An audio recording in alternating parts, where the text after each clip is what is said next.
Oh bien-aimés, chers amis, je voudrais encore ce soir vous bénir dans le nom du Seigneur Jésus-Christ. Parce que il est celui-là seul qui nous donne cette lueur d'espoir, qui est d'ailleurs le thème central de notre série. Lueur d'espoir en ce temps de Covid-19. Oui, ce soir, je voudrais vous parler de ce thème. Mais il y a dans les cieux un Dieu. Mais il y a dans les cieux un Dieu. Veuillons incliner la tête pour une courte prière. Éternel notre Dieu, nous te bénissons. Nous te louons et nous te magnifions pour ce que tu es. En de temps pareils, tu es notre seul espoir. Tu es notre seule force. Tu es notre seul appui. Viens et Seigneur, illumine ta grâce et ta gloire dans le cœur de tes enfants qui t'écoutent maintenant. Au nom de Jésus-Christ. Amen. Oui, dans le psaume 68 au verset 20,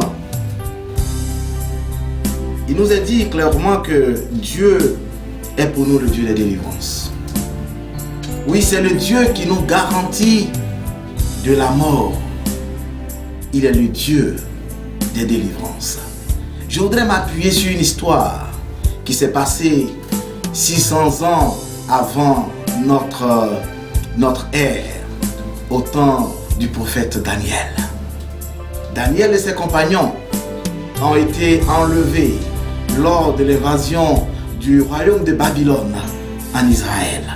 Et là, des jeunes gens ont été pris. Et ces jeunes gens ont été conduits dans un autre royaume, le royaume de Babylone. Et là, vu leur intelligence qui s'était avérée, ces jeunes ont été mis au nombre des intellectuels, au nombre des hommes vaillants, des hommes érudits de ce royaume.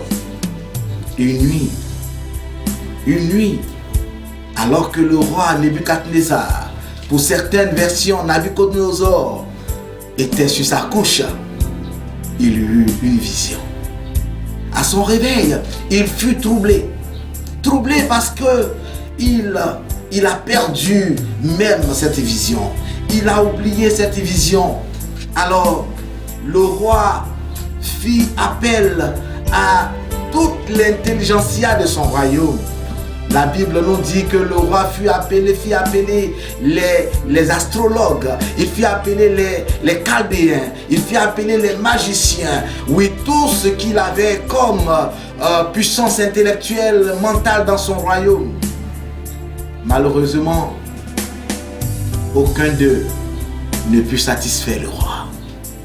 Le roi leur demanda une chose: faites-moi connaître le rêve.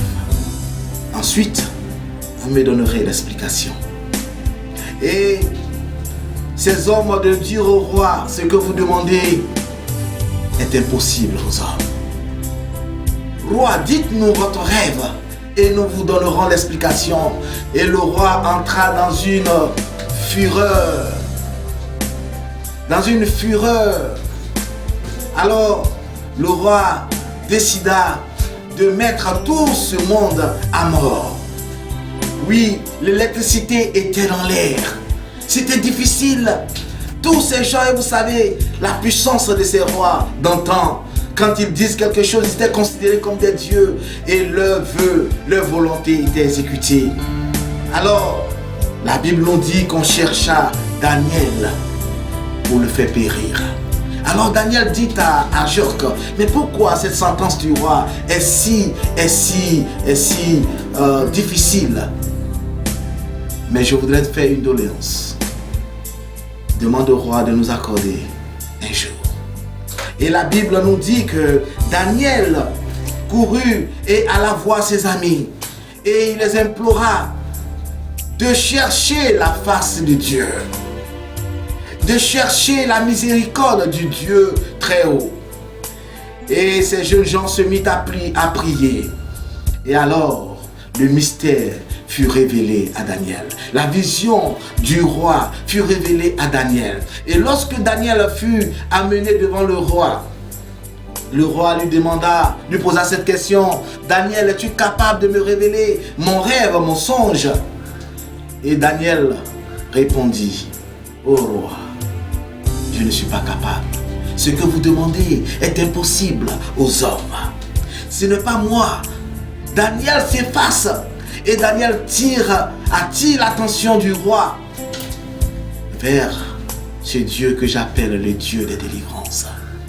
Le Dieu des délivrances. Le Dieu qui est là-haut. Il dit: mais il y a là-haut un Dieu qui est capable de révéler les secrets. Oh, chers amis, chers frères, c'était une situation difficile. Une situation qui devait voir mourir un bon nombre de citoyens dans le royaume de Babylone. Mais le roi avait compté sur les hommes. Le roi avait compté sur des personnes scientifiques.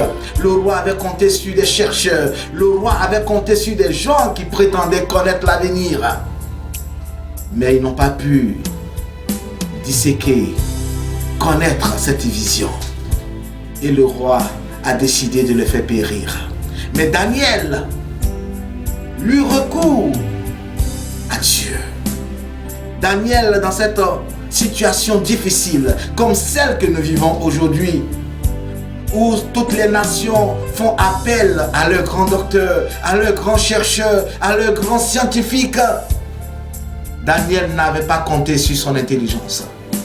Daniel a dit à ses camarades: ayons recours à ce Dieu, implorons le Dieu du ciel, et ce Dieu nous viendra en secours. Frères et sœurs, amis, vous êtes partout dans le monde. Et tous, nous aspirons à ce jour où on nous dira que le Covid a été vaincu. Mais je voudrais vous implorer, je voudrais vous inviter à aussi lever les yeux vers ce Dieu tout-puissant, vers ce Dieu qui est grand, vers ce Dieu qui a été le secours d'Israël, le Dieu qui a été le secours de Daniel et qui par lui a vu la fin de cette pandémie, de cette mort certaine, et effectivement de cette mort certaine que pourra nous apporter cette pandémie. Mais nous croyons qu'en ce Dieu, nous sortirons vainqueurs. Frère, sœur, mon ami, veux-tu aussi te tourner vers ce Dieu? Car il y a là-haut un Dieu de délivrance, un Dieu qui est capable de te venir en aide, un Dieu qui est capable de te venir en secours. Oui, il est le Dieu des délivrances. Il est le Dieu qui nous garantit, oui, la vie. Il nous garantit de la mort. Il nous donne la vie. Ne sois plus inquiet. Ne sois plus sans espoir. Parce qu'il y a un Dieu qui contrôle ce monde. Et il nous voit dans notre confinement. Mais lui n'est pas confiné. Il est un Dieu qui entend nos voix. Il est un Dieu qui se déplace, qui n'est pas confiné par le temps ni par l'espace. Tournons-nous vers lui. Implorons sa miséricorde. Oui, lorsque les scientifiques sont en train de chercher, sont en train de faire de penser à comment sauver ce monde, toi qui es confiné, toi qui es assis quelque part, ne te laisse pas emporter par l'inquiétude. Ne te laisse pas emporter par la peur. Mais tu peux appeler ce Dieu. Tu peux appeler ce Dieu qui est prêt à t'écouter. Et Dieu entendra ta prière. Et Dieu secourra ce monde. Dieu viendra à notre secours. Parce qu'il est le Dieu de toutes les délivrances. Il est le Dieu qui donne la délivrance. Oui, comme Daniel, je voudrais aussi vous dire, dans cette période du Covid-19, humanité, nous avons un Dieu. Nous avons un Dieu qui est là-haut et qui est le Dieu de toutes les délivrances. Que Dieu vous bénisse, qu'il vous accorde sa paix, qu'il vous accorde sa grâce. Dans le nom de Jésus-Christ. Et à très bientôt.